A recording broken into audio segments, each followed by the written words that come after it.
Fala pessoal, sejam muito bem-vindos a mais um episódio do ObviaCast e hoje nós temos o prazer de receber Márcio Bernardino, um empresário renomado, gestor de empresas de tecnologia, fundador e mentor de startups. A gente vai aproveitar para poder compartilhar vários insights valiosos sobre empreendedorismo e inovação. Esse bate-papo está muito legal e é óbvio que você não pode perder. Solta a vinheta.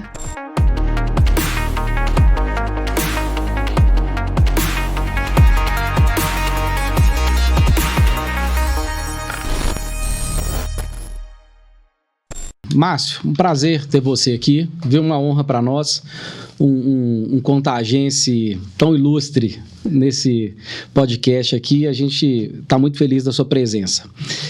A primeira pergunta que eu te faço é a seguinte, você mora em Contagem, e agora você é vice-presidente da Prodence, tem que vir a Belo Horizonte. Isso. Eu não sei se para vir ao podcast você estava em Belo Horizonte ou você estava em Contagem, mas minha pergunta é a seguinte, quando você sai de Contagem e vem para Belo Horizonte, ali pela Via Expressa, o seu coração, quando passa ali na região do Camargos ali, ele bate mais forte ou você vira o rosto e finge que não está vendo o que está na sua esquerda ali?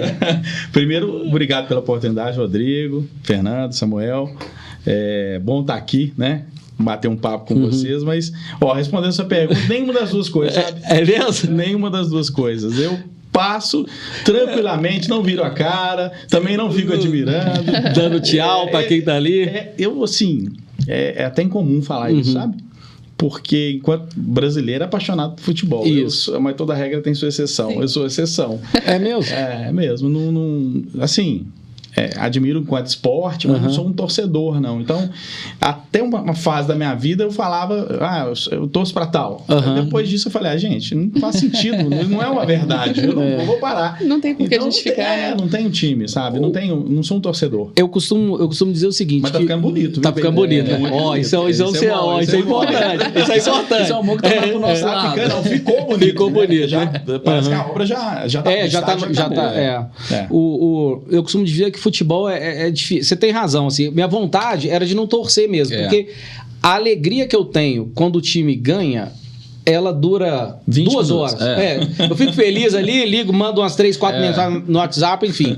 Agora, quando perde, eu fico 3 dias triste, cara. Deprimido, aí eu falo, cara, né? Não tem sentido eu torcer pra um negócio que você não tem, né? Qual o saldo? É positivo ou negativo? O saldo é sempre negativo. Quando tá ganhando é positivo. Quando tá perdendo, aí já era, né? É difícil, o percentual de vitórias.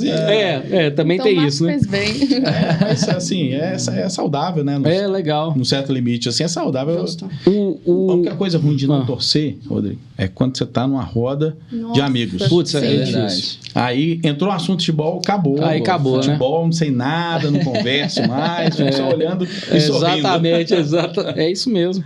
Mas você mora em Contagem. Moro em Contagem. E sua origem é de onde, Márcio? Você é do interior de Minas, você é daqui de BH, você é de Contagem? Como é que é a sua... Não, de Contagem. De Contagem mesmo, né? Meu pai morava em São Paulo, apesar de ser Belo Horizontino, ele foi para São Paulo e aí, quando veio para casar com minha mãe é do interior, de Luz. E aí casaram e já foram morar em Contagem. Eu sou registrado em Belo Horizonte porque Contagem só tinha uma maternidade na época, né? Mas meus pais já moravam em Contagem, moravam na José Faria da Rocha. É mesmo? É uma casinha que existe até hoje. Legal. Recentemente passei lá em frente e aí até 1 ano de idade morei lá e aí depois mudamos ali do lado do Corpo de Bombeiros, no Novo Dourado. E ali minha infância e minha adolescência foi toda ali. Foi toda ali, cara? Foi toda ali. Nossa, eu não sabia. E você... E a sua...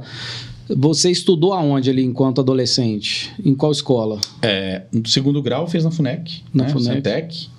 Mas aí eu estudei já no Estadual Renato Azeredo, que é ali próximo. E no Elizabeth Calil. Ah, tá. Isso no 2º grau. Isso, primeiro grau. Primeiro grau, ok. 2º grau, FUNEC. 2º grau, FUNEC.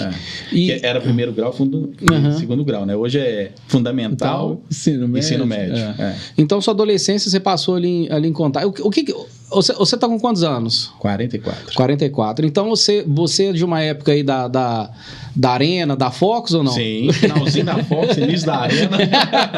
eu costumo dizer que a turma de Contagem, eu também tenho 45, sou mais ou menos da sua idade, e eu me lembro que uma geração acima da minha ia pra Fox, cara. A gente ficava olhando aquilo assim, falando assim, cara, meu sonho é entrar nessa boate aí e tal. E aí a gente teve a oportunidade de ir na Arena, né, depois, né? Isso. Tinha o Hot Cold também. Tinha o Hot Cold, que bombava ali na porta. Isso é Contagense raiz mesmo, hein? O Hot Cold não tinha gente passar ali na Norte-Sul. Depois a Norte-Sul também, os outros restaurantes e bares ali também ficaram bem cheios, né? Teve uma época da Norte-Sul ficar muito cheia. Você lembra de uma época, aí é um pouco mais antigo, que a turma descia a Norte-Sul de um negócio chamado Speed, que era um skate grande, que eles desciam deitado ali? Eu até sei o que é, mas não lembro disso, não. Cara, não. Eu sou de uma época... Você descia? Não. Mas tinha maluco que descia, cara. É como se fosse uma prancha de surf mesmo. Grande. Da Norte-Sul ali. Um skateão, assim. Era um skateão, que o cara deitava e descia. Cara, que loucura. Descia aquele troço. Não tem ninguém pra vir aqui no podcast que pode contar essa história. Não. Será? Não sei nem sobreviver a essa experiência, mas dessa eu não lembro, não. Aí você saiu. Você tem irmãos? Tenho 3 irmãos. Que também, todos. Elizabeth Calil. Só o mais novo, né? Porque a diferença minha pra ele é 9 anos, então aí ele. É outra geração. É outra geração. Geração. Mas a turma toda, meus irmãos também estudaram no primeiro grau lá no Elizabeth Calil. Ali, a turma toda. Então, sua família toda ali. Todo mundo ali.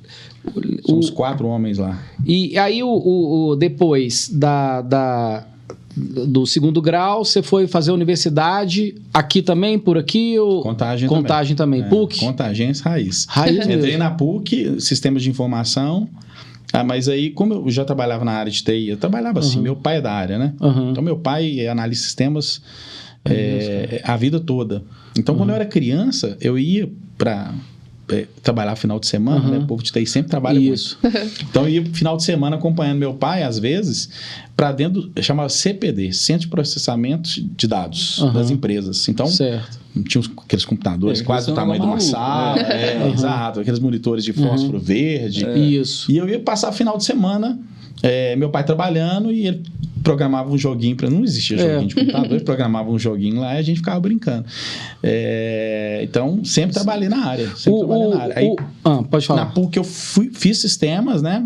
Aí fiz um período só, falei, não, deixa eu procurar alguma coisa que me agregue mais. Aí acabei formando em processos gerenciais na UNA. Saí da PUC, fui para a UNA, Contagem, anos depois. Essa parte de tecnologia sua vem de família. De família.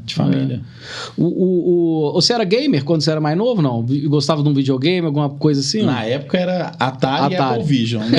Exatamente. Você parou aí ou você continuou? Eu era gamer, Atari, Apple Vision, Master System. Você era Enduro, né? Pitfall. Peguei Pitfall. A gente vai seguindo a carreira. Vai seguir a carreira. Só depois de mais velho que eu dei uma parada, porque a rotina não permite. Mas gosto, meu filho é apaixonado, puxou o pai. É mesmo?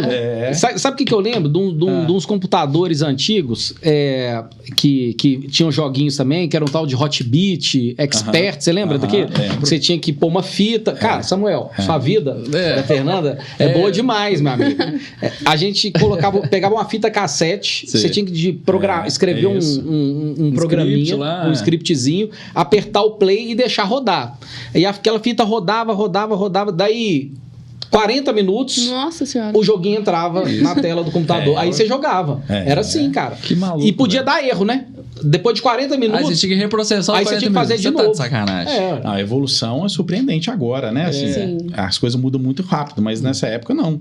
O meu pai, eu obviamente não lembro disso, né? Mas ele era programador de cartão perfurado. O input no computador não era o teclado, era o cartão. Você fazia furinhos nele, fazia uma pilha de cartão, que a pilha era o programa, e você ia colocando o cartão e ia lendo.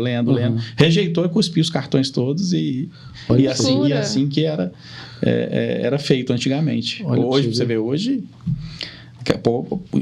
a gente não vai ter teclado mais. Com a evolução das IAs aí, né? Esse último óculos de realidade aumentada da Apple. Que é um negócio de cinema, né? Já é uma coisa assim assustadora, porque o pessoal vai trabalhar com esses dispositivos. Que é muito Realmente. maluco, né, cara? E falando sobre tecnologia, Márcio, conta pra gente um pouquinho da sua jornada, né? Como daí que você iniciou, como que você chegou a ser empresário e gestor de empresas de tecnologia em si, né? Como foi seu trajetória? Eu comecei com meu pai, né? Meu pai me influenciou, eu passar esses finais de semanas nos CPDs das empresas, sempre colaborou muito com o meu desejo de fazer.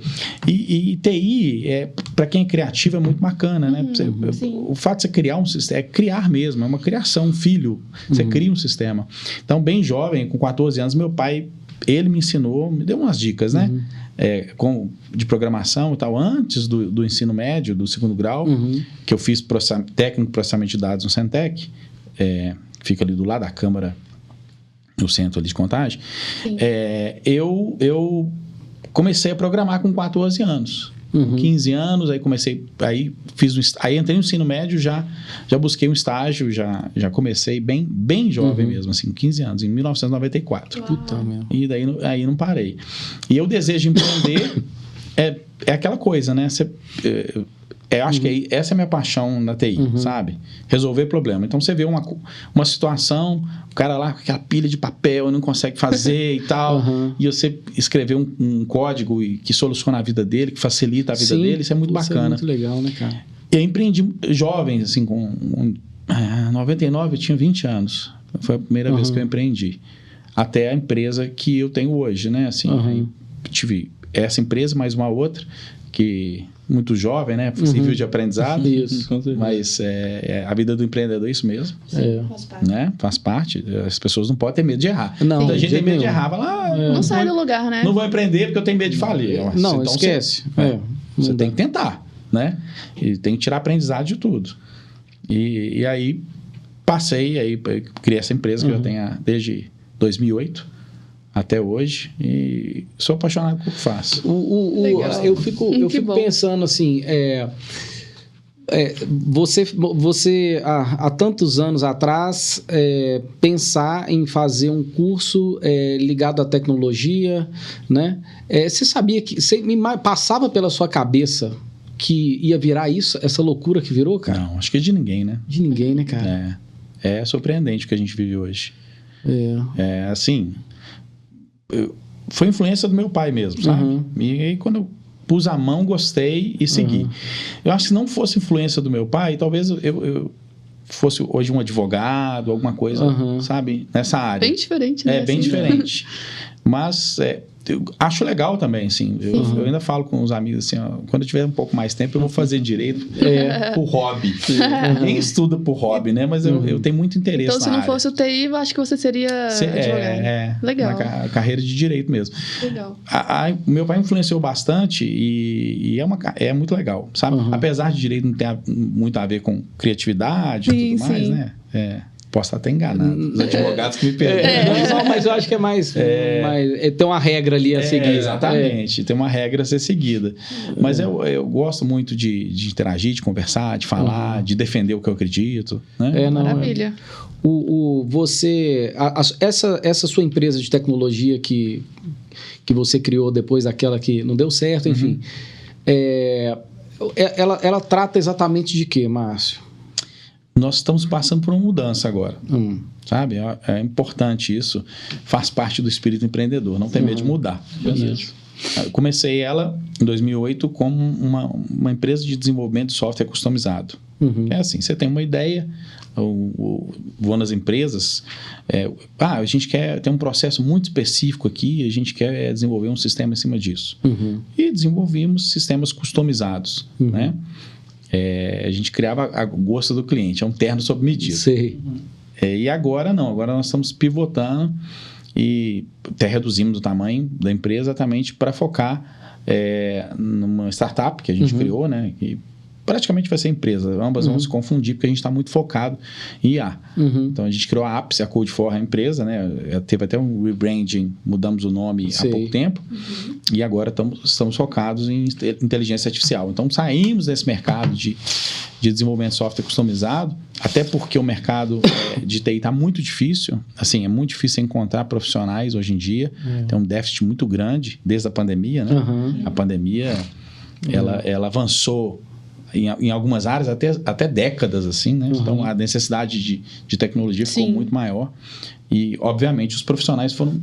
não tem, né? Absorveu. Então, os grandes big techs, bancos, saíram pegando os profissionais, e aí a gente tem que entender o cenário e pivotar, e mudar de rumo. Pensar uma nova estratégia.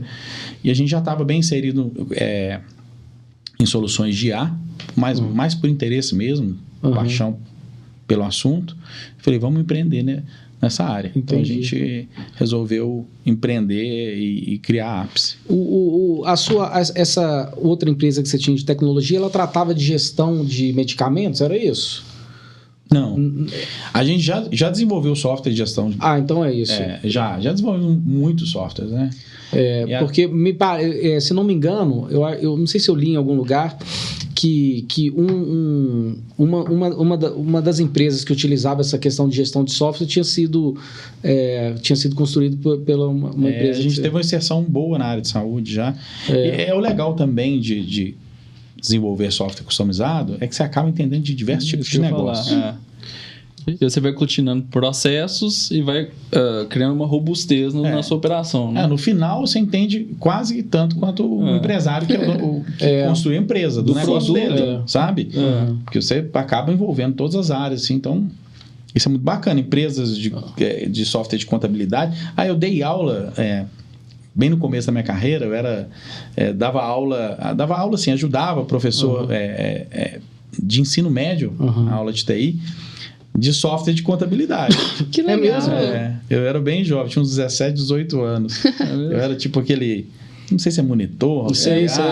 Com 17 anos e na época era DOS, né? Nossa. Então, na época, eu aprendi muito de contabilidade. Hoje eu não lembro muita coisa, não.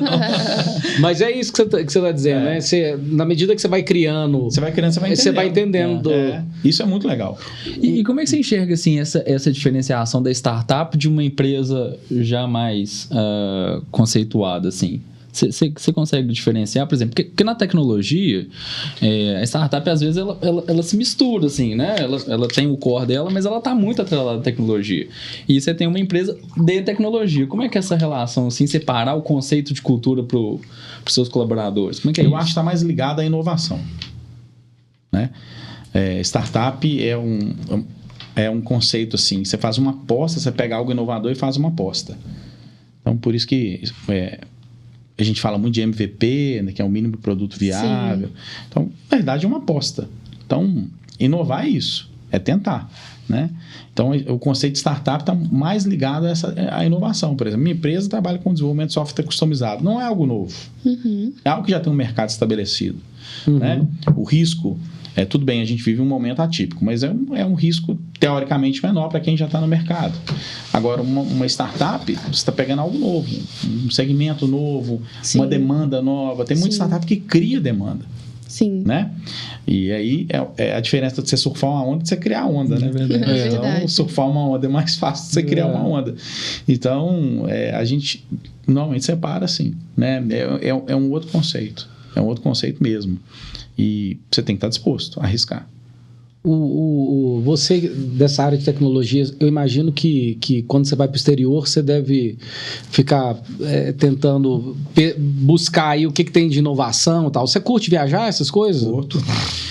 Antes a gente fazia isso, né? Ia buscar coisa lá fora, né? Muitos empresários, até de segmentos mais tradicionais, faziam isso. Hoje em dia você não precisa mais, né? Tá tudo globalizado, então daqui você já comunica com a turma de lá, já vê as coisas e já consegue trazer para o Brasil, assim... Não tem novidade mais, o mundo é globalizado mesmo. Antes, quando falava de globalização, era só um conceito. Hoje está globalizado mesmo. Verdade. Mas curto muito viajar. Minha esposa é apaixonada. Minha esposa é turismóloga. É mesmo? Se você for para algum lugar, vou para Paris, ela tem um restaurante, tem um hotel. Faz o roteiro, estuda. É mesmo, cara, legal. Não preciso nem de eu falar que vou para o lugar, não. Ela vai assistir isso aqui e vai... Eu imagino, isso aí. Quando no YouTube lá para procurar os... Me fala uma coisa. Você comentou uma questão aí de que hoje em dia você não precisa mais viajar para trazer a tecnologia. Eu me lembro que, eu tô falando isso de, sei lá, 5, 7 anos atrás. As pessoas iam naquelas feiras da China. Eu já fui. Para pegar alguma coisa. Como que a China trabalha nisso? A parte de tecnologia, ela traz muita inovação? Traz. Vocês têm que ir para lá para entender um pouco isso também? Ou vai chegando? Como é que é a China nesse A turma que vai para a China é mais ligada em hardware, né? Eu sou mais software, mas eu já tive essa experiência de visitar uma feira na China. Estou tentando lembrar o nome da feira, mas foi em Taiwan. E Taiwan é uma China um pouco diferente, né? Depois eu fui para a China, mas aí é diferente. E Taiwan é super tecnológico. E essa feira em Taiwan, muita novidade, assim, coisa que eu falo, não, logo vai chegar no Brasil. Não chegou. É mesmo? Não chegou, porque é isso, inovou, a coisa pega ou não pega. Às vezes coisa muito legal. Eu vi lá, por exemplo, esses protetores de tela parecem uma película, certo, né? Isso é comum, né? Até antigamente tinha muitas pessoas colocar uma película achando que está protegendo o olho, não protegia nada. Mas lá eu fui tem já bastante tempo, foi em 2008. Lá tinha essas películas touchscreen naquela época. Então você não tem um monitor que não é touchscreen, você botava a película touchscreen. É mesmo, nele, cara? E virava um monitor touchscreen. Caramba, e isso não chegou. Isso em 2008 era uma coisa assim, né? Não, até hoje você não vê isso para vender, de fato. sabe? Então, assim, você tinha uma película que o seu monitor virava touchscreen. Você acha que isso vê se eu estou viajando.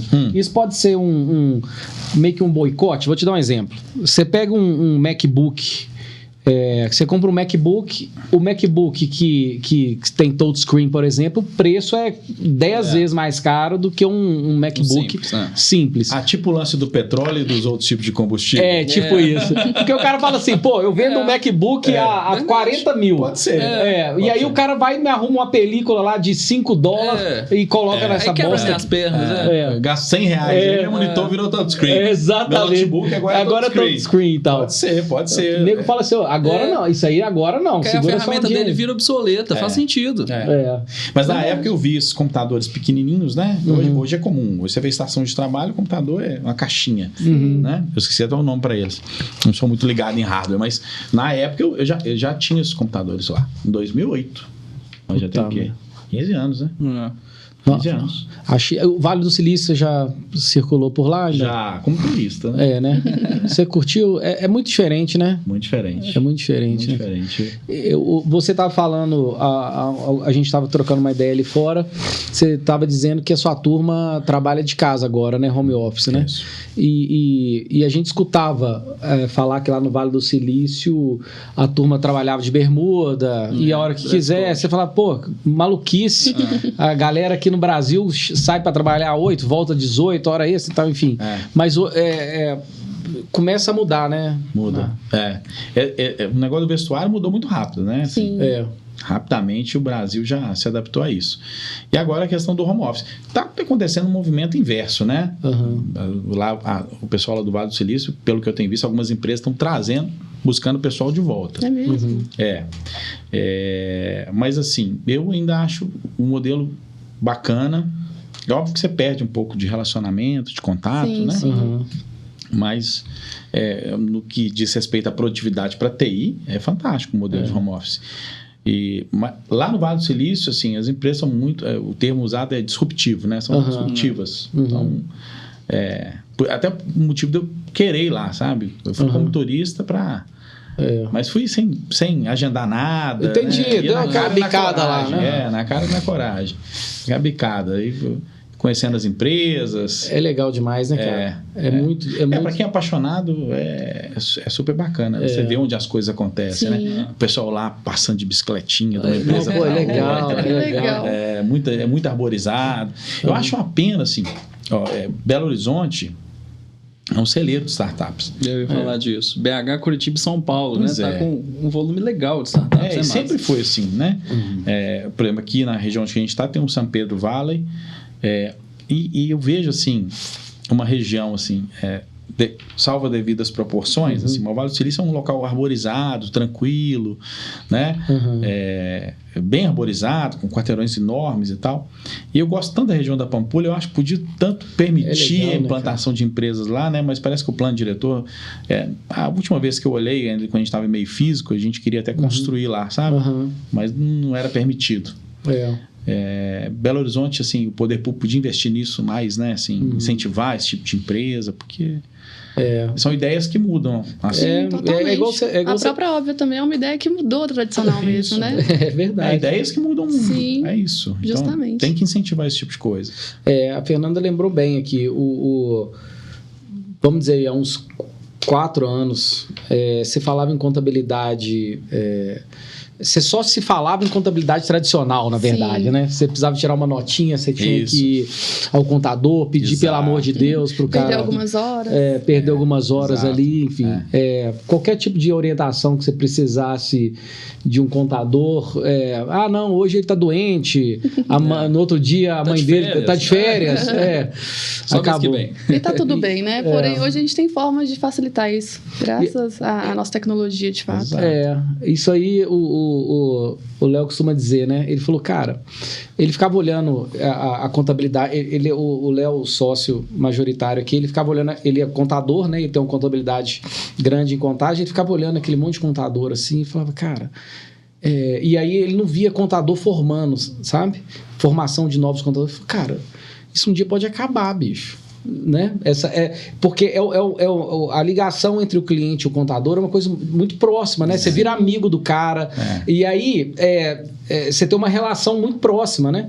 E aí isso na medida que o contador ia envelhecendo, ia perdendo essa relação, ele falou, cara, isso tem que ter alguma coisa nova nesse sentido, né? É verdade. É aquilo que você falou, né? Você tem que levantar do empreendedor, né? Criar coisa nova, enfim. E contabilidade sempre existiu e sempre vai existir, mas fazer o que o Márcio falou, pegar uma ideia que já existe e transformá-la de uma forma diferente. Acompanhar. Agora, essa questão do relacionamento é uma coisa que a gente está perdendo, né? Igual o home office, perde demais. Perde o relacionamento. Então, antes tinha relacionamento com tudo, né? A gente que tem mais ou menos a mesma idade, quando a gente era criança, o telefone era fixo, valia o preço de uma casa, né? Nem todo mundo tinha telefone, então você tinha que conversar com a pessoa, você tinha que ir até ela. É isso aí. Ou ligar pro telefone do vizinho, telefone de recado. Então, assim, tinha mais relacionamento. E a vida era menos acelerada, assim. Agora, hoje em dia, a gente tem tanto questão de saúde mental. Acho que é muito acelerado. As coisas estão muito aceleradas, né? Muita informação. Eu acho que perdeu um pouquinho, Márcio, do relacionamento, sim, dos próximos. Mas a gente ganhou com as pessoas mais distantes. Por exemplo, era difícil você falar com um parente seu dos Estados Unidos, cara. Até do próprio interior aqui da roça, por exemplo. Interior, cara. Hoje, nesse sentido, o WhatsApp, por exemplo, facilitou. Então, o viés da tecnologia tem, de fato, um pró e um contra, assim, né? Sempre. O lance é que o cara que tá nos Estados Unidos é porque ele tem que estar longe de você mesmo. Você não tem que conversar com ele todo dia mesmo, não. Essa é a ideia. Se o que tá próximo é o que você tem que falar mesmo. Mas eu falo assim, mas muitas vezes acontece, por exemplo, você tá num restaurante ou num bar, então o cara tá com a namorada ou com a esposa e ele tá com o celular. Aí outro dia, eu não sei o que eu falei, cara. Acho que eu tava com um amigo meu, eu falei, cara, na boa, você vai ficar no celular aí do lado da sua esposa? É isso mesmo? Ele falou, não, o papo, a galera aqui tá melhor do que a conversa que eu tô com vocês aqui. Eu falei, cara, vai. Absurdo. Mas aí mas é isso, é a dinâmica do negócio, a correria. Você entra num espiral, cara, que é difícil você sair dessa loucura desse dia a dia, né? Então, essa questão é importante, porque as pessoas hoje são super desfocadas. É verdade. Um vídeo longo é um vídeo de 2 minutos. Sim. Se você manda um áudio de 1 minuto e meio, o cara fala que é podcast. Ô, Márcio, você falou um negócio interessante. Um amigo meu, só dar um exemplo aqui. O filho, sabe aquelas propagandas do YouTube? Dura quantos segundos aquilo? 15, 10 segundos. Depende. Amigo meu, filho dele com o celular, de repente, eu vejo o menino fazer assim, ó. Tá com o celular na parede. Que isso? Você tá doido? Surtou? Tá doido? Não, é porque ele tá sem paciência de ver a propaganda do YouTube e tacou o celular na parede. Que legal. Que loucura. Ferrou. Eu olhei aquilo e falei, ficou difícil, hein? Né? Para ver o tanto que as pessoas estão aceleradas, né? Querem tudo... por isso que eu falei, muitas questões de saúde mental, eu já não vi isso antigamente, sabe? Exato. E essa questão da atenção. Eu tive uma startup, foi a minha primeira startup, foi há 8 anos atrás. Ela era com base em um conceito de gestão da atenção corporativa. É algo que não se fala hoje, mas que deveria ser falado. É verdade. Né? Porque a gente está o tempo todo estão tentando chamar a nossa atenção. Sim. Né? As redes sociais mesmo, por exemplo, elas ganham pela sua atenção. É quanto tempo você fica na rede. Então, eles fazem de tudo para te manter ali. Para te manter ali. Tempo de tela. Né? Então, exatamente, é uma né, disputa pela sua atenção. Uma disputa. Então, todo mundo brigando para onde você está olhando, para onde você está prestando atenção. Então, o cara pega, né, bicho? Quando você vê esse assunto, você tá 1 hora olhando pro celular. Sim. Impressionante. Por mais esperto que você acha que você seja, cara, você vira um trouxa na frente desse negócio. E se envolve muito, né, cara? Você se torna um propagador de ódio, por exemplo, nesse sentido. Sabe que eu tô falando? É feito para isso, né? É feito para você se envolver o máximo para você não sair dali. Porque eles ganham com publicidade. Pensando assim, qual que é o insumo que as redes sociais vendem, assim? Por que as big techs aí, Facebook, que tem um Instagram e tudo mais? O que os caras ganham dinheiro? Eles ganham dinheiro com propaganda. Sim, exato. Isso. E o que é a propaganda? Nada mais do que você estar ali observando. E quanto Se mais você não estiver ali, não tem propaganda. Sim. Sabe o que eu tenho feito, cara? Eu tenho pegado meu celular, eu tenho deixado o carregador no sofá da sala. Na hora que eu for dormir, eu dou uma chuchada lá, deixo ligado o volume e tal. Porque do lado da minha cama, cara, eu não tava... Você vai mexer. Toda hora pinga uma mensaginha e tal, chega um negócio... E aí, relógio ainda também agora, você fica... Toda hora você fica... Cara, que loucura, né, cara? E aí a gente fica totalmente desfocado. Assim. O tempo todo você... Às vezes a pessoa está conversando com você está até faltando com respeito, tá lá no celular. Mas, não, eu tô prestando atenção, gente. Não tá, cara. Não existe isso. Não tem como. Né? Não existe isso. Seu foco é numa coisa só. Ô, Márcio, e a Prodenge, cara? Como é que surgiu esse convite? Que desafio que é esse aí? É desafio novo aí do governo do estado. Né? Estou muito feliz, muito empolgado, assim, porque é onde a gente... precisa tanto de tecnologia, né, para melhorar o serviço ao cidadão. Minas já avançou muito. Era o primeiro lugar, se não me engano, está no primeiro lugar, primeiro ou segundo de serviços ao cidadão, né, serviços digitais. Mas a gente tem um caminho longo ainda pela frente para passar porque a gente chama de transformação digital, que é o nosso maior objetivo. Eu me lembro, eu sempre escutei falar da Prodenge. Qual que é o trampo da Prodenge aí? O que a Prodenge faz? Porque Conta para quem não sabe, né? Para quem não sabe, porque eu sempre escutei Prodenge daqui, Prodenge, presidente da Prodenge, saiu, entrou e tal, mexe com o sistema, mas efetivamente... E é importante. É uma sociedade de economia mista, o Estado é o acionista majoritário, né? E que cuida de toda a parte tecnológica do Estado. Então, o data center, nós temos um data center lá, os dados estão todos lá, né? Agora a gente também está partindo para a nuvem, porque tem que acompanhar as tendências tecnológicas. Entendi. Não adianta a gente ficar parado. Então, verdade. A equipe lá é super competente, mas grande parte dos sistemas do Estado foram desenvolvidos pela Prodenge, uma companhia de 55 anos. Então, pois é. Tem até muita coisa antiga lá, né? A gente está trabalhando para atualizar, que não é fácil.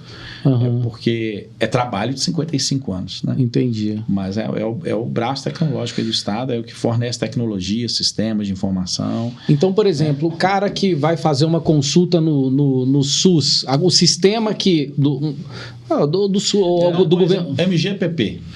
Entendi. Não sei se vocês já usaram o MGPP, mas ele é muito difundido. Você quer fazer algum agendamento, questões do Detran, você pode entrar tudo no MGPP e utilizar ele. Tá. Né? Então, por exemplo, uma interface. A gestão do site do Detran, por exemplo. O site do Detran é um exemplo. É a Prodenge que desenvolveu. Exato. A Prodenge atua com a junta comercial também, sinergia com a junta comercial, para os empreendedores, para empresários. Não tenho certeza se o sistema da junta foi a gente que fez, né? Então lá tem só um mês, mas esse é o nosso objetivo. Sim, facilitar mesmo. Não só o executivo estadual, nós estamos buscando agora o poder público de forma geral, né? Quem que é o presidente? Os municípios. O presidente atual lá da Prodenge. Roberto, Ele está desde o início do mandato? Ele, se eu não me engano, assumiu o final de 2017. 2020. 2020. No início da pandemia. Entendi. O anterior a ele era o Rodrigo Paiva, que saiu para ser candidato a prefeito em Belo Horizonte, né? Uhum. Aí ele saiu do cargo, foi candidato a prefeito pelo Novo aqui em Belo Horizonte, e o Roberto assumiu e tá desde então. Tô tocando lá. Desde então. Nós temos um time bom lá. Imagino. Um time bom. Imagino. Só dessa galera tá mexendo com isso há tanto tempo, já... Agora, você foi da Coab também, né? Foi. A gente, como é que tá no período que você passou lá, como é que anda essa questão da moradia no estado aí, cara? Eu já saí tem mais de um ano, né? Eu tô um pouco desatualizado. O presidente lá, inclusive, é um grande amigo, Ricardo Montijo, está fazendo um bom trabalho lá. Mas historicamente, Minas Gerais tem um déficit habitacional. Tem, né? É um grande... A questão habitacional é outro grande desafio, mas os planos do governo Zema são muito bons para esse segundo mandato. Né, cara? Eu estou perguntando isso porque é o seguinte, esse déficit habitacional que tem, muitas vezes acontece porque as pessoas não têm como comprovar, né, alguma renda, alguma coisa para poder adquirir o seu próprio imóvel, sabe? Não é isso? E muitas vezes o cara é informal, ele precisa ser um MEI, precisa ser um simples para poder pegar um financiamento, para ter uma declaração ali de imposto de renda, alguma coisa assim, para justificar o financiamento de alguma coisa. É importante formalizar. E uma das coisas interessantes da Óbvia digital é isso, não é isso? É isso. A Óbvia, quando o profissional liberal ou autônomo ele se formaliza, ele tem a declaração de renda formal da empresa. Legal. Que serve para fins de financiamento, inclusive estudantis, né, que facilita a jornada. A gente tem até um caso de um cliente que conseguiu o financiamento da filha dele, né, Fernanda acompanhou aí de pertinho. Sim. Por meio da empresa dele lá, que fez, né, que a gente fez a declaração de faturamento para ele avançar. E só conseguiria, de fato, se ele fosse formal, se ele estivesse seguindo. E o melhor, né, Rodrigo? Ele paga baratinho na Óbvia. Então, teve facilidade de pedir a declaração de faturamento pelo WhatsApp e foi... Que é legal isso, atendido. E é bem isso. As relações de trabalho estão mudando, né? Tá tudo mudando muito rapidamente. Então, acompanhar essa mudança. Então, a gente tem que acompanhar, a inovação tecnológica vem acompanhando. Então, você falou da carência dos profissionais, você tem a certificação de gerenciamento de projetos, você é Scrum Master também. Cara, assim, deu um boom na valorização do profissional de tecnologia, né? Foi. Pandemia, né? A pandemia que potencializou, cara. Pandemia. Pensa comigo, olha só. Quanto tempo a gente ia demorar para ter educação à distância? Meus filhos estudaram durante a pandemia em casa. Ok, não é o melhor dos mundos. Melhor eles estarem lá mesmo, porque tem uma questão de formação, de convivência e tudo mais. Mas a gente foi obrigado a desenvolver tecnologias, as pessoas estarem habituadas a esse uso por causa da pandemia. Então, vou pegar o exemplo do advogado. Para ele despachar com um juiz de outro estado, ele tinha que pegar um avião, ir lá, né? Ir numa audiência, alguma coisa assim. Hoje ele faz por vídeo call.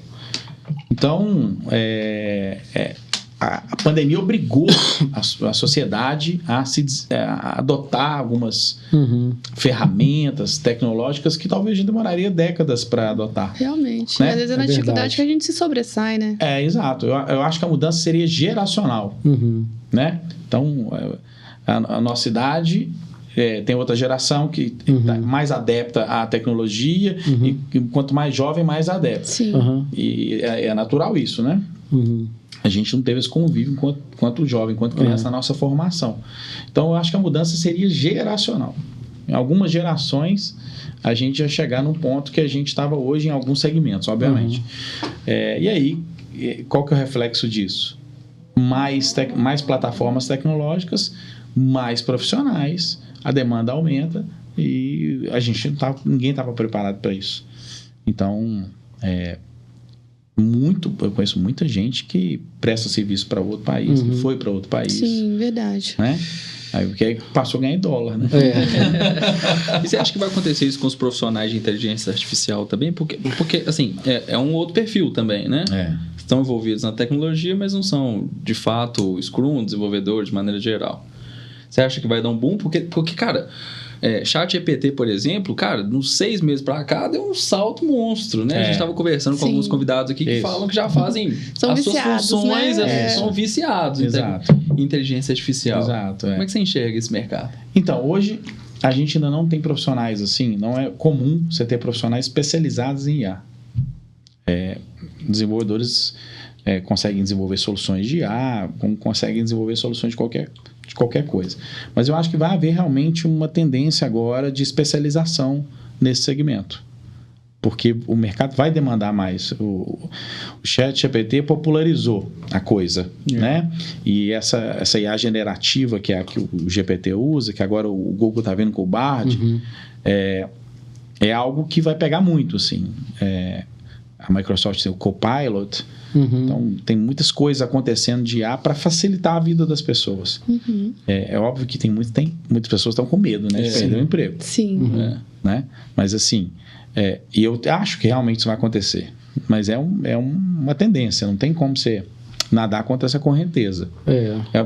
O jeito da pessoa se adaptar e falar, não, peraí, deixa eu aprender alguma coisa. Exatamente. Né, que tem futuro. Né? Principalmente os mais jovens aí. Tem que escolher muito bem a profissão para não escolher uma profissão que logo vai acabar. Né? E tem outras profissões que eu acho que vai aumentar a produtividade, sabe? Muitos questionam produtividade, principalmente aqui no Brasil, né? E eu acho que a IA veio para isso, para ajudar a facilitar a vida profissional e pessoal. É isso mesmo. Né?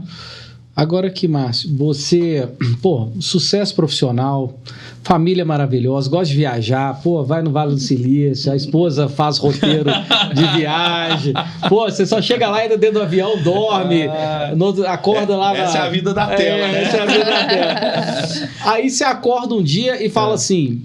Você, candidato a prefeito de Contagem. Conta pra gente. Como é que é isso? Essa saída dessa vida empreendedora... Saída não, né?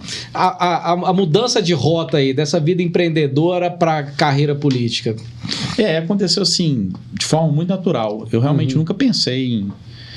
nem eu, nem minha esposa. Minha esposa até hoje não pensa, não gosta. Eu acho que esposa de nenhum político gosta. Mas eu nunca pensei que aconteceu de forma muito natural. Tem muito a ver, assim, com o meu partido, meu Partido Novo. O Partido Novo vinha com uma proposta muito diferenciada. Tem uma proposta muito diferenciada, mas eu falo vinha porque era mais novidade naquela época. Certo. Hoje o pessoal já conhece um pouco mais. Eu sabia que o Novo existia, mas não conhecia ele. Então, quando eu vinha conhecer, ele tem muita pegada, assim, de empreender mesmo, né? Isso. De profissional, mais profissional. Isso. Não digo... isso para a política, não para o setor público, são coisas diferentes, mas mais para a política. Então, veio com uma pegada assim, processo seletivo para candidato. Maneiro, né, cara? Né? O mandatário, que é o vereador, o deputado, o prefeito, não pode fazer parte da direção do partido, então está uma separação legal. Né? Então vem com mecanismos assim... interessantes para quem estava meio cansado da velha política. Política tradicional, né? Todos vão nesse caminho. E aí quando eu vi isso, eu falei, poxa, isso é legal. E isso eu topo investir. Para isso eu topo investir meu tempo.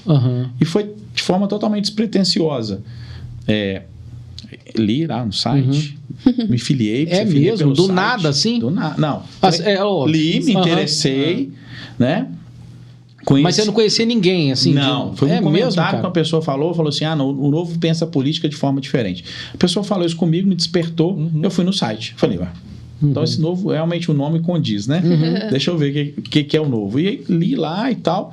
Falei, cara, isso é muito diferente, Aí me filiei. E não conhecia ninguém em Contagem do Novo. E mandei um e-mail pro diretório estadual pedindo o contato de alguém. Aí, através de um amigo em comum e tal, consegui o contato, me colocaram no grupo. Aí entrei e na época, Contagem, para ter direito a ter uma candidatura pelo Novo, tinha que bater meta. O Novo de Contagem.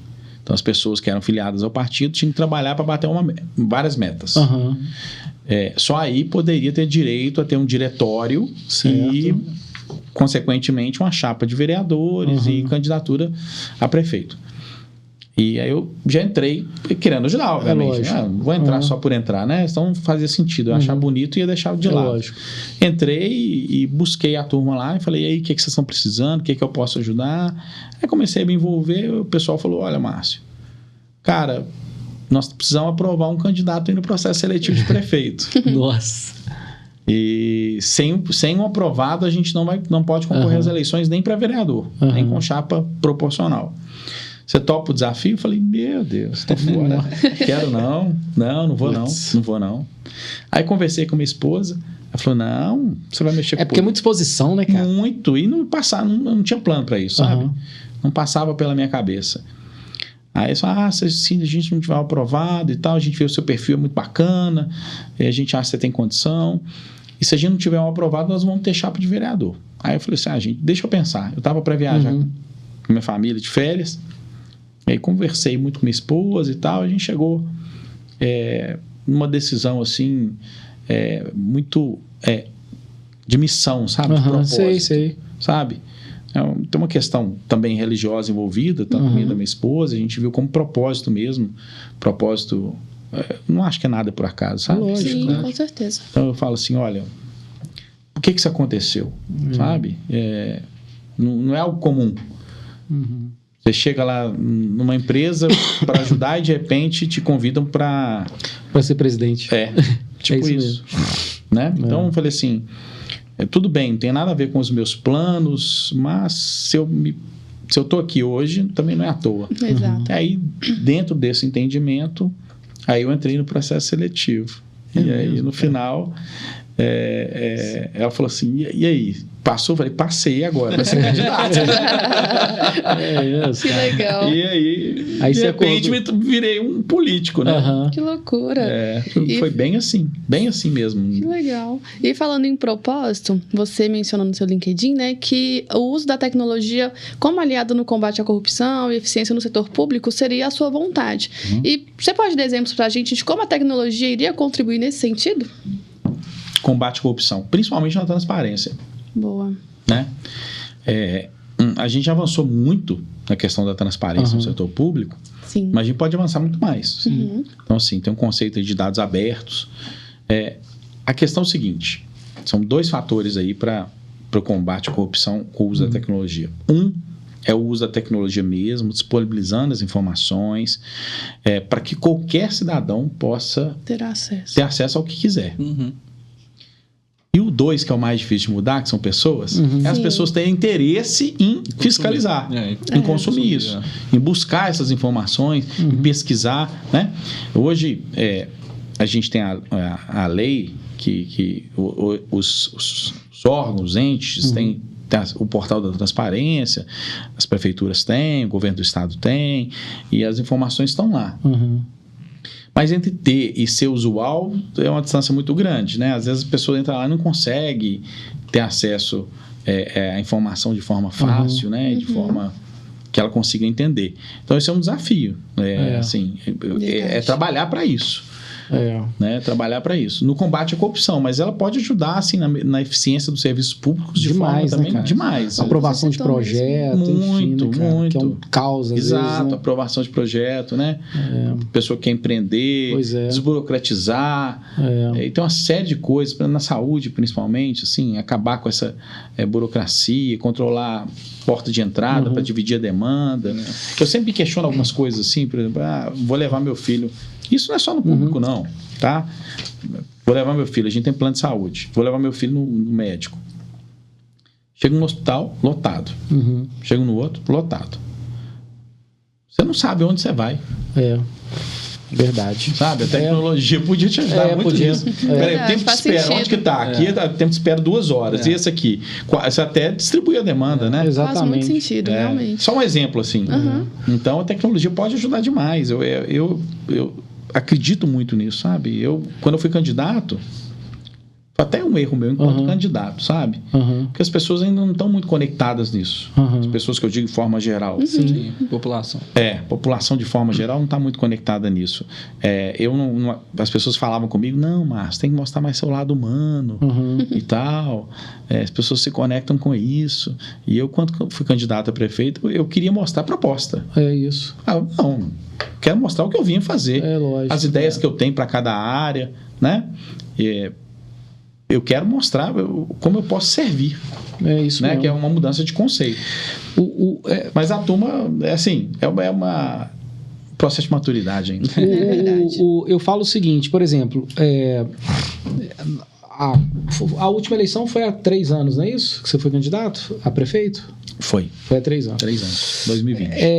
As pessoas, você queria mostrar proposta, que é o certo da política, é o debate ali de ideias e propostas, Exato. enfim.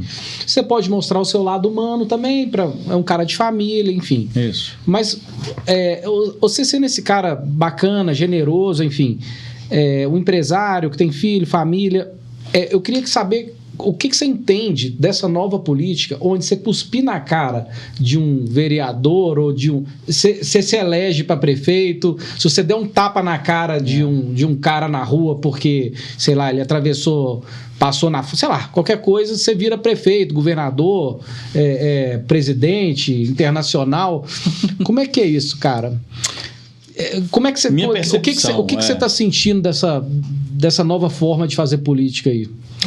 Eu acho que isso é transitório. A minha percepção é essa. A população vem de um processo de decepção muito grande com a política. Isso. Né? Então, quando eu loucura isso, mas quando eu virei candidato, naquele exato momento eu virei vagabundo. Isso. Né? Me xingavam de ladrão, sem me conhecer. Que isso, pessoas anônimas.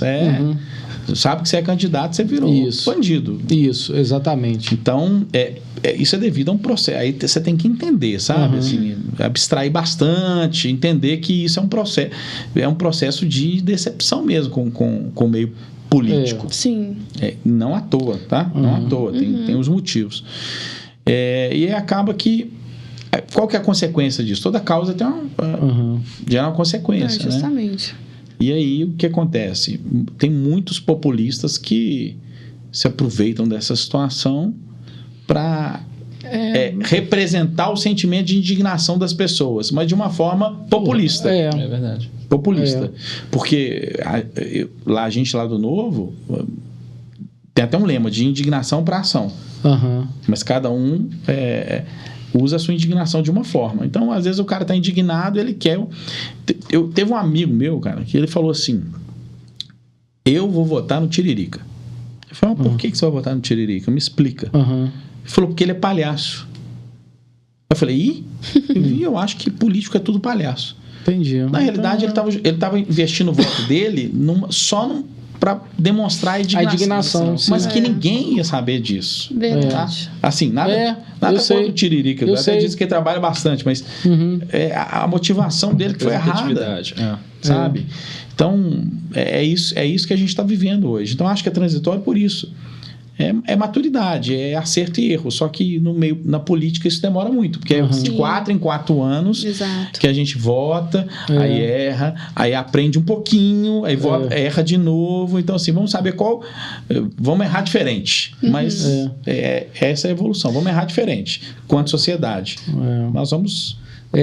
outro dia eu encontrei com um ex-vereador aqui de Belo Horizonte num voo, e ele desistiu de política, estava mexendo com... Ele estava até no exterior, fazendo peregrinação, tipo mochileiro. Tipo mochileiro e tal. Cara, eu perguntei pra ele, você não vai voltar pra política, não? Porque ele era bom, vereador combativo e tal. Aí ele falou assim, cara, eu não tô disposto a cuspir na cara de ninguém, então eu vou perder a eleição. Porque o que eu fazia antes era ir lá brigar com o cara que aumentava o som na rua, para pôr um quebra-mola, enfim, isso não vale mais nada. Então, ou propor um projeto de lei maneiro para a cidade e tal, as pessoas não estão nem aí para isso mais, quer saber de dar tapa nos outros na rua, enfim, não consigo mais. É por isso que eu falo que é transitório, assim, eu acho que realmente seguindo o caminho da democracia e da liberdade, enquanto sociedade, a gente vai amadurecer. Né? Sim. Não estou me colocando como melhor que ninguém, mas eu tenho meus erros, todo mundo tem seus erros, mas a gente vai... Eu acredito que a democracia, a liberdade educa. Né? Minha preocupação é só a falta de liberdade, que aí a gente vai ver o retrocesso. Né? Mas a liberdade educa. Então, a tendência é a gente aprender com os erros, enquanto sociedade também, e votar melhor, escolher melhor. E para o futuro, Márcio? Pensa novamente em algum cargo político? Ano que vem, com certeza não. Vou até achar ruim de eu falar isso aqui, porque tem muita gente falando, não, mas... Deixa eu só emendar uma pergunta no meio dessa aí. O que você está achando dessa administração? Porque o seu olhar político sempre está ali. Você está aqui na Prodenge, você mexe com os seus negócios, mas você está sempre... Como é que está a contagem para sua família? O que você está achando da cidade? A gente vive um momento muito ruim, sabe, na cidade. Eu vejo uma cidade com obras que não terminam. Entendi. Obras que começaram na gestão passada. Um descaso muito grande com a cidade, assim. Cidade suja, parece assim, que não estão cuidando. Mato, sujeira mesmo. Entendi. Fora os serviços públicos, né? Que a saúde, há pouco tempo aí, tiveram manifestações. Então, assim, tá um momento muito difícil na cidade. Apesar da prefeita, muita gente gostar dela, mas assim, eu não acho que eu estou fazendo uma crítica à administração. Certo. Não acho que a cidade vive um momento bom. A cidade vive um momento ruim, sabe? Principalmente essas obras que não terminam. Sabe? Entendi. A mobilidade sempre foi um problema da cidade de Contagem, né? A cidade tem regiões que não se comunicam direito. Então, a região do Ressaca, do Nacional, com Eldorado, né, com Vargem das Flores. Então, assim, parecem 3, 4 cidades em uma. Verdade. Essa é uma característica geográfica da cidade. Mas aí, no aspecto de política pública de mobilidade urbana, o que foi feito nos últimos anos, sabe? Me preocupa muito. Então, realmente... Você sente que deixa a desejar um pouco? Muito, muito. Sabe? Agora, Márcio, por exemplo, você que vem do setor privado, né? Quando você chega no setor público, você não acha que pode ser um choque, assim, no sentido da burocracia das coisas, da lentidão? Porque eu acho que isso tem que ser... Você que vem da área privada, né? Se elege a prefeito de Contagem, enfim, acho que deve ser uma das primeiras medidas para tentar dar uma... né? É um choque, realmente, mas é necessário. Porque tudo são 3 meses. A gente precisa, né? Nós precisamos de pessoas assim, entendeu? Não tô falando, tem que ser o Márcio, não, nós precisamos de pessoas assim, que tem um olhar diferente para as coisas, sabe? Para mudar. Inovador, né? Inovador, porque a gente só vai mudar dessa forma. Então, quando a gente fala, eu estava falando há pouco tempo atrás de transformação digital, que é isso, é a tecnologia aplicada nos negócios, aí no caso no público, para eficiência, eficácia. Então, tem que investir nisso. As pessoas não enxergam dessa forma, infelizmente. Né? Ainda depositam muita esperança em pessoas. Né? E aí, falar que ama... eu amo a cidade. É uma coisa. Sim. Amar de verdade é fazer pela cidade. Exatamente. Então, é isso. Sabe? É essa a crítica que eu faço. É aquela velha história, né? Quando a pessoa fala que ama... Eu amo o mundo, né? O mundo... né? Eu amo fulano, Beltrano, é minha rua, é meu... Não é isso? É o meu hospital que tem que ser... É isso aí. Não é isso? Não é? Eu amo Contagem. Contagem é uma pessoa? Não. É o hospital. Tem fila? Não tem? Quem ama cuida, né? É isso aí. É isso. Resumindo, é isso. Então, assim... E aí, Contagem tem alguns problemas que são históricos. Não dá para colocar na conta... da atual gestão, não. Tem problemas históricos, assim, mas tem que ser combatidos de frente. Tem que ter coragem. A questão da saúde pública lá realmente é um problema. A saúde, nós temos um hospital na cidade. Um hospital que não comporta. Entendi. Né? É verdade. E acaba que a Contagem, muitas das vezes, ele vai para Belo Horizonte. Muitas, quase que a maioria das vezes vai para Belo Horizonte. Então, eu até consegui, junto à Prefeitura de Belo Horizonte, depois de encher muito o saco deles, assim, ligar muito, um ônibus para o pessoal lá de Nova Contagem, para a região hospitalar. Porque eles falam, a gente passou pela pandemia, a gente não tinha um ônibus direto para a região hospitalar. Né, cara?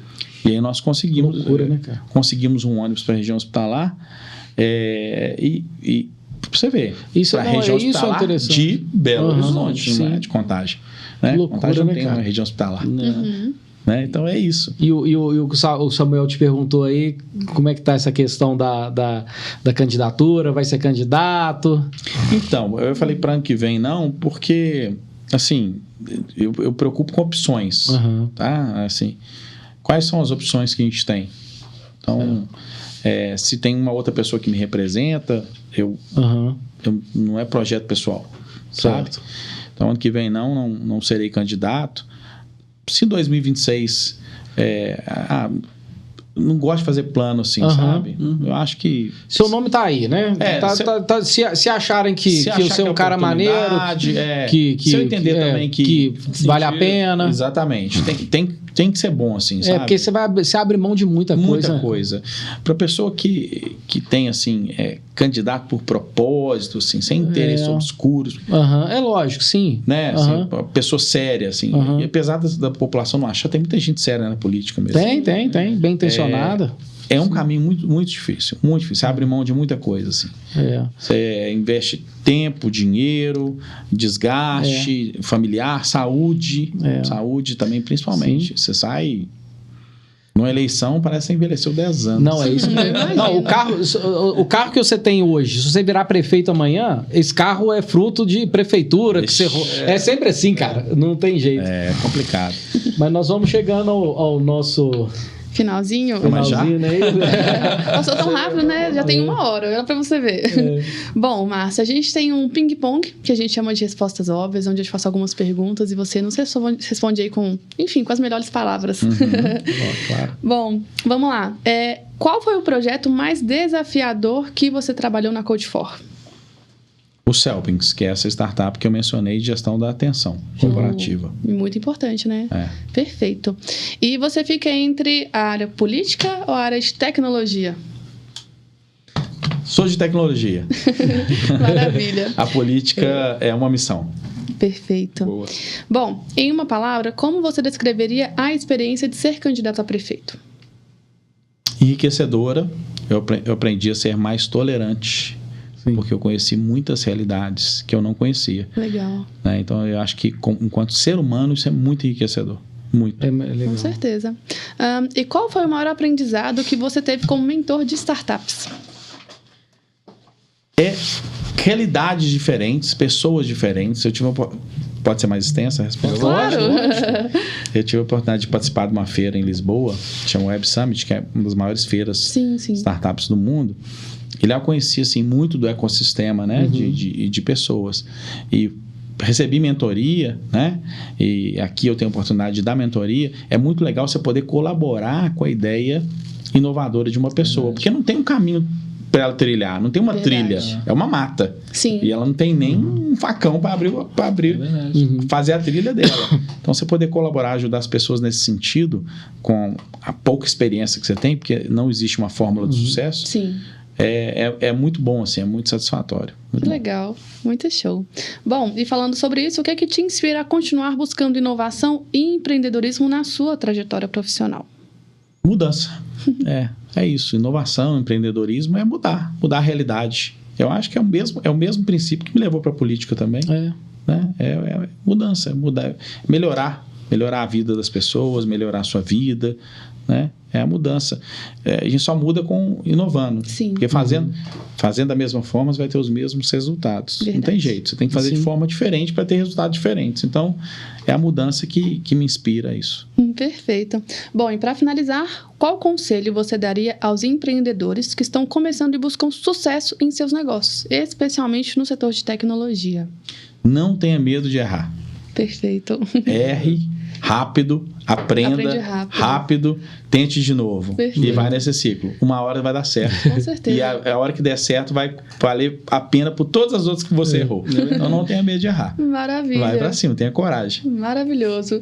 Faça as honras, Samuel. A gente tem uma lembrancinha pra você. Deixa eu só fazer uma perguntinha final aqui pro Márcio. É porque é o seguinte, eu queria que você me contasse um segredo no final das contas.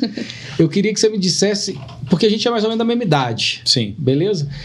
Que shampoo que você usa pro seu cabelo tá dessa cor aí? Que eu tô vendo o vídeo ali, cara, o meu tá muito mais branco que o seu e o seu usa um shampoozinho. Se você não me contar, eu vou mandar a Fernanda, o Samuel, manda um WhatsApp pra sua esposa que ela vai te contar. Você vai falar que é mentira. Porque não tem condição não, bicho. Desde o início eu tô olhando e tô, cara, meu cabelo tá muito mais branco. Mas isso é genético, olha. Não, tem um shampoozinho aí, viu, cara? Um grecinho, não tem não? Não, tem não. Tem não? Tem não. Eu nem shampoo eu uso. Olha aqui. Isso é um sabão de coco, né? Sabão de coco? É isso aí. É igual eu. Eu também uso sabão de coco. Eu não uso shampoo. Eu compro um verdinho. Eu imagino. Você imagina, né, Samuel? Imagino. Cabelo bonito, sedoso. Sabão Rio, aquele vermelho. Aquele que é de bala. Né, é o que eu faço também. Na barba. É isso mesmo. Isso aí. Mas beleza. Samuel, aquele zapzinho, viu, Fernando? Pra gente descobrir isso aí. Não posso pra garantir qualquer, né? Exatamente. Márcio, te entregar isso aí. Obrigado, Samuel. Obrigado. Te agradecer aqui pelo bate-papo. Essa oportunidade incrível aqui da gente conhecer um pouquinho mais da sua história, da sua jornada e que soma, né, para tantos outros empreendedores que estão começando na jornada de tecnologia. Eu que agradeço a oportunidade, é sempre bom poder colaborar, né? E com as pessoas que sirvam de inspiração para alguém, né? A nossa vida tem que servir de inspiração para as outras pessoas também. É verdade. E esse espaço aqui é importante, né? Obrigado. Nós que agradecemos. A gente agradece a sua visita e realmente a sua história é inspiradora mesmo, né? Obrigado. E te conhecer pessoalmente foi mais bacana ainda, porque é igual você falou, na eleição a gente conhece só um lado da pessoa, o candidato, né? Que tá ali, combativo, enfim. É o desafio da comunicação, né? Assim, se mostrar. Mas fiquei feliz de conhecer e te desejo sucesso aí. Gosto de café, a gente tá falando um pouco antes aqui. É verdade. E caneca. Já vai estrear ela com café. Isso aí. E deixa as suas redes sociais pra galera te encontrar. Instagram, Márcio Bernardino MG. Show. Vai te encontrar lá. Vai ver esse cabelo brilhante. Aí vai na timeline assim e vê que sempre foi assim. Então tá. Não tem grecinho. Não tem grecinho, não. Então vou continuar na luta ainda, na busca. Obrigada, Márcio. Galera, sigam o Márcio no Instagram, tá nas redes sociais. Muito obrigada a você que acompanhou a gente até o final. Deixa aqui nos comentários o que você achou. Já compartilha esse vídeo com seus amigos que se interessam pelo assunto também, né? E se inscreve no canal e siga a Óbvia lá. Muito obrigada e até o próximo ObviaCast.